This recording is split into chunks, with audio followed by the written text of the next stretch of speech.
Querido irmão, querida irmã, paz e bem, na alegria do Santo Espírito, mais uma vez me encontro aqui no canal Pedro Rondinelli para meditarmos o Santo Evangelho. O Senhor esteja conosco, Ele está no meio de nós. Proclamação do Evangelho de Jesus Cristo segundo São Mateus, glória a vós, Senhor. Você toma a espada do Espírito, que é a palavra de Deus, em Mateus capítulo 5, versículo do 27 ao 32. Ouvistes o que foi dito aos antigos: não cometerás adultério. Eu, porém, vos digo: todo aquele que lançar um olhar de cobiça para uma mulher, já adulterou com ela em seu coração. Se teu olho direito é para ti causa de queda, arranca-o e lança longe de ti, porque te é preferível perder-se um só dos teus membros, a que o teu corpo todo seja lançado na geena. E se tua mão direita é para ti causa de queda, corta e lança longe de ti, porque te é preferível perder-se um só dos teus membros, a que o teu corpo inteiro sejas atirado na geena.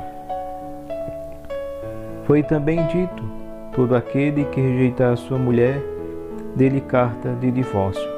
Eu, porém, vos digo: todo aquele que rejeita a sua mulher, a faz tornar-se adúltero, a não ser que se trate de matrimônio falso. E todo aquele que desposa uma mulher rejeitada, comete um adultério. Palavra da salvação, glória a vós, Senhor. Que as palavras do Santo Evangelho perdoem os nossos pecados e nos conduzam à vida eterna. Amém. Querida Igreja de Cristo, o Senhor nos fala através do evangelista São Mateus.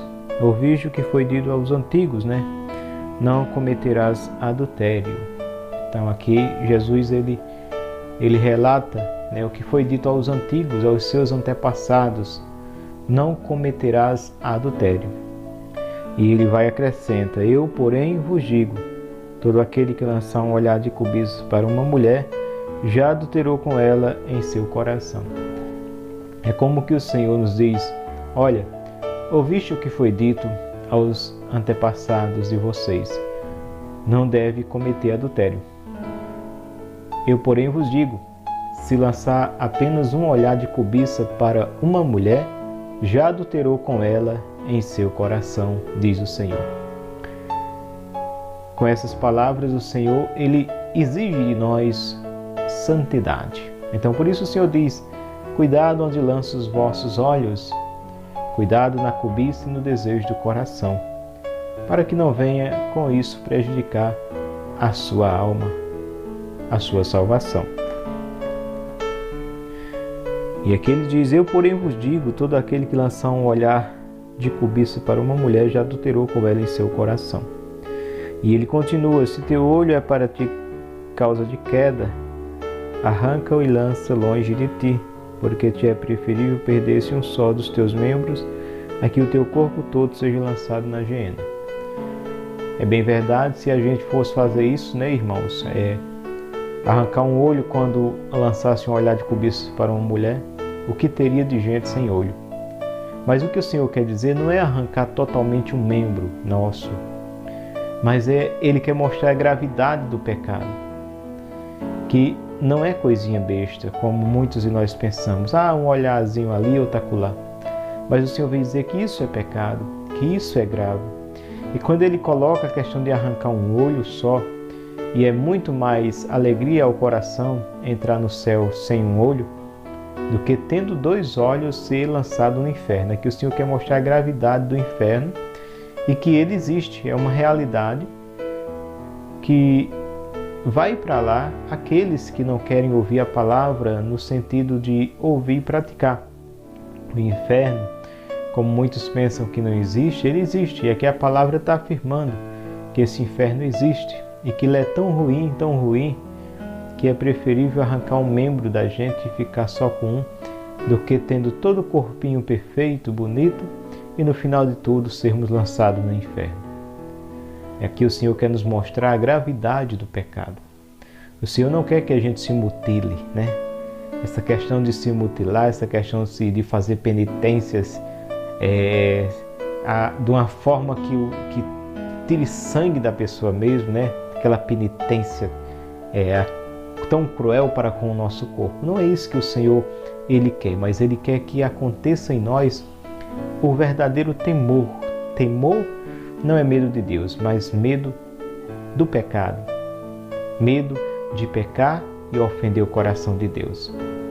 Então aqui o Senhor mostra, né, a gravidade. Se o teu olho é para ti causa de queda, arranca-o. Então, se o meu olho é a causa de queda, eu tenho que vigiar no meu olho. Eu tenho que policiar o meu olho. Eu tenho que ver o que leva meu olho à queda. Quais situações, quais os locais que o meu olho me leva à queda. Então, nos policiar. Ter toda essa diligência nesse policiamento sobre nós mesmos.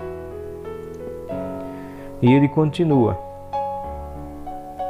e se tua mão direita é para ti causa de queda, corta e lança longe de ti, porque te é preferível perder-se um só dos teus membros, que o teu corpo inteiro seja atirado na geena, que o corpo inteiro seja atirado no fogo dos infernos. Então, mais uma vez, que o Senhor ele foca agora o membro, a mão, ou seja, se nos leva a pecar, a mão, corta. Te é preferível ter uma só e ir para o céu do que tendo duas e ir para o inferno. Que o Senhor foca mais uma vez na radicalidade, o quanto nós devemos fugir do pecado, o quanto nós devemos entender que o pecado é um mal grandioso à nossa vida, à nossa alma. E que por mais que a gente ganhe o mundo inteiro neste mundo, como diz ele, que adianta se vens a perder a tua alma. Então, não adianta nada nesta vida dos prazeres, né, da vida boa, se isso vem prejudicar a nossa salvação. Até porque, meus irmãos, aqui é passagem, é curta a vida. Por mais que se viva, é tão pouco comparado à eternidade. Nem a vida mais prolongada neste mundo se compara à eternidade, nada se compara. Então, vale a pena lutarmos, vale a pena vivermos essa luta constante contra o pecado, até o sangue, se preciso, para acolher a vontade de Deus no nosso coração, acolher os ensinamentos do Senhor no nosso coração, rejeitar a nossa vontade e viver a vontade de Deus pela graça do alto que nos vem em socorro, pela força do Espírito Santo que nos é dada, pelo derramar do Espírito Santo que foi derramado sobre nós, para que eu e você possamos viver na vontade de Deus a vivência dos seus mandamentos. E ele continua: foi também dito, todo aquele que rejeitar sua mulher, dê-lhe carta de divórcio. Eu, porém, vos digo, todo aquele que rejeita sua mulher, a faz tornar-se adúltera, a não ser que se trate de matrimônio falso. E todo aquele que dispôs uma mulher rejeitada, comete um adultério. Então ele diz aqui, no versículo 31, foi também dito, aquele que rejeitar sua mulher, dê-lhe carta de divórcio. Ou seja, antigamente Moisés escreveu, quem rejeita sua mulher, dê-lhe carta de divórcio. Ele vai e diz, eu porém vos digo, todo aquele que rejeita sua mulher, a faz tornar-se adúltero. Ou seja, uma vez casados, casados eternamente. Não tem como desfazer este matrimônio.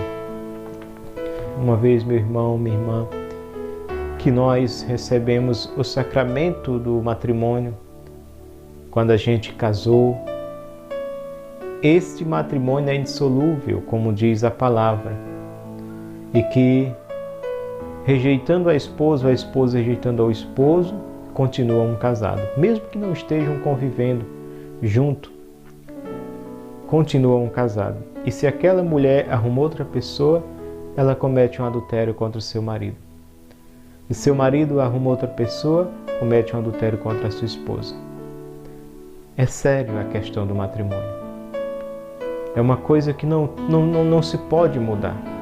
Aí tem pessoas que dizem, eu vou pedir a anulação do meu matrimônio para que eu possa me casar de novo. Não tem como anular um matrimônio, meus irmãos. O próprio Cristo disse, aquilo que Deus uniu, o homem não separa. É indissolúvel, não tem como desfazer. É bem verdade, meus irmãos, que o Tribunal Eclesiástico da nossa Igreja Católica Apostólica Romana, eles analisam alguns matrimônios, se houve ou se não houve.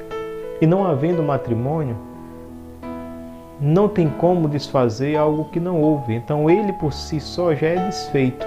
É isso que a igreja faz.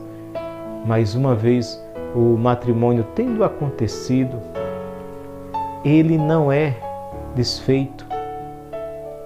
A igreja não tem esta autoridade, de desfazer o que Cristo fez. Ele disse, o casamento é indissolúvel, não separe o homem aquilo que Deus uniu. E a igreja jamais ela vai contra a palavra do Cristo. Mas quando analisa-se e este matrimônio não houve, existem alguns pontos que a igreja analisa se houve ou se não houve, aí sim, aí a igreja diz, realmente esse matrimônio ele não houve. E aí a pessoa fica desobrigada do esposo, a esposa desobrigada do esposo e podem realmente casar novamente. Mas tirando disso aí não se pode. E aí, meus irmãos, se o casamento houve e se separam o esposo, a esposa, ele arruma outra, ela arruma outro, ambos estão em pecado mortal, ensina a igreja. Por isso que Jesus mostra aqui a gravidade do pecado, a gravidade do que nos leva a pecar. Se é uma mão, se é um olho, arranca, corta. Volta a dizer, não que o Senhor está nos dizendo se mutile o seu corpo, não. Não é isso. Cristo já mutilou o seu, Cristo já sofreu todas as dores na carne, os açoites da crucificação, para me salvar e lhe salvar.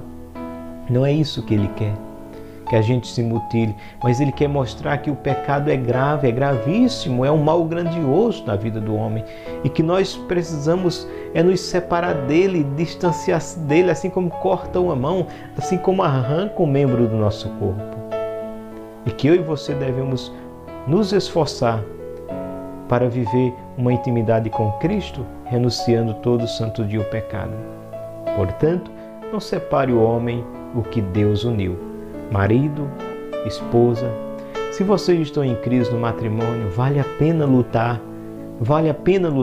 até as últimas consequências para que este matrimônio não seja corroído, não seja destruído.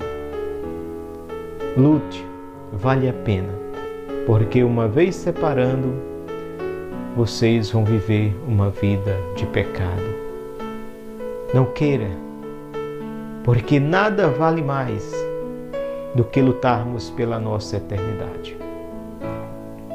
Volto a dizer, nós vivemos uma peregrinação rumo a uma eternidade e depende desta boa peregrinação se o fazemos na presença de Cristo, na vontade do Cristo, na obediência ao Cristo. Senão, esta peregrinação pode nos levar a uma condenação. Por isso, olhemos para o coração do Deus misericordioso. Olhemos para Cristo Jesus que deu a vida por mim e por você, e que eu e você possamos fazer a nossa parte que nos pede a Santa Igreja, vivendo uma santidade no nosso matrimônio e uma busca constante da vontade de Deus em nossas vidas. Amém. Louvado seja nosso Senhor Jesus Cristo, para sempre seja louvado. Aqui foi Pedro Rondinelli, e mais uma reflexão do Santo Evangelho. Paz e bem.